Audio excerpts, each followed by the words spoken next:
آئے تو مدہ منفصل ہوگا۔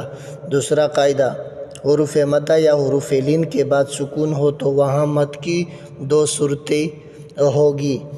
نمبر 1، حروف مدہ یا حروف لین کے بعد اگر اسی کلمے میں سکون اصلی ہو تو وہاں مدہ لازم ہوگا۔ نوٹ: سکون اصلی یہ ہے کہ وقف اور ملا کر دونوں طرح ساکن ہی پڑھیں، جیسے الآن الف مدہ کے بعد لام پر سکون اصلی ہے، مدہ لازم کی مقدار 3 الف ہے۔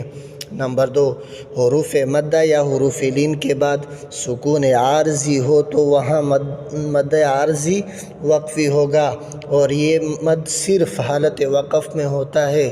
مد عارضی وقفی مدہ کی مثال رجال۔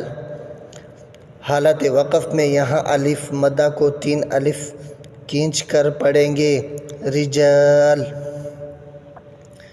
مد عارضی وقفی لین کی مثال خوف، صیف۔ تو یہ رہا اس کا سبق، یہ ہے اس تختی کا مشق۔